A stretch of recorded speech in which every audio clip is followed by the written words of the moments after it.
మీరు ఏదో వీధి వెంట నడుచుకుంటూ వెళ్తున్నారు. సడన్ గా ఏదో దృశ్యం కనిపించింది. మీలో ఆశ్చర్యం, ఎందుకంటే దీన్ని మీరు ముందే చూశారు అని అనిపిస్తోంది. నేను కలలో చూసిందే మళ్ళీ ఇక్కడ ఎందుకు జరుగుతుందో అర్థం కావడం లేదు. కాసేపు ఇదంతా నిజమేనా కాదా అనే అనిశ్చితి. ఇలా మీలో ఎవరికైనా జరిగిందా? జరిగే ఉంటుంది, కానీ దాన్ని మనం బయటికి చెప్పుకోవడానికి సంకోచిస్తాం. ఇలా జరిగిందని చెప్తే జనాలు పిచ్చివాళ్లలా చూస్తారేమో అని భయపడతాం. అసలు ఇలా ఎందుకు జరుగుతుంది? ఈ కండిషన్ ని ఏమంటారు?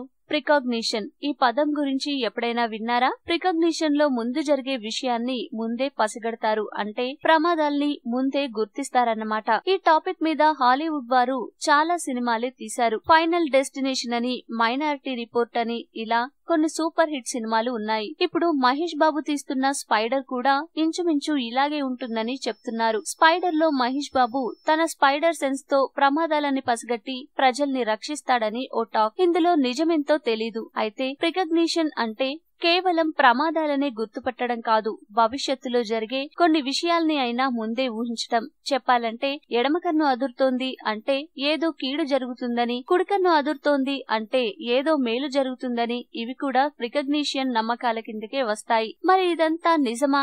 భవిష్యత్తులో జరగబోయే కొన్ని విషయాలని మనిషి ముందే పసిగట్టగలడా? ఈ సిక్స్త్ సెన్స్ అనేది నిజంగానే ఉందా? సైన్స్ దీని గురించి ఏమంటోంది? ఈ ప్రికాగ్నిషన్ కూడా దయ్యం లాంటిదే. ప్రికాగ్నిషన్ కూడా ఒక మూఢనమ్మకం అంటారు. తమకు ఇలా జరిగిందంటూ వ్యక్తులు అనుభవాలు పంచుకుంటారు, కానీ వీటిని సైన్స్ నమ్మదు. దయ్యం ఉందా లేదా, దేవుడు ఉన్నాడా లేడా, ఈ రెండింటి తర్వాత స్పష్టమైన జవాబు లేని ప్రశ్న ఇదే. ప్రికాగ్నిషన్ నిజమని చెప్పేందుకు సాక్ష్యాలు లేవు. అలాగే వ్యక్తులు చెప్పే అనుభవాలని సింపుల్ గా కొట్టిపారేయలేం. కానీ ఈ ప్రికాగ్నిషన్ అనుభవాలు చెప్పుకోవడానికి బాగుంటాయి, అచ్చం దెయ్యం కథల్లాగే.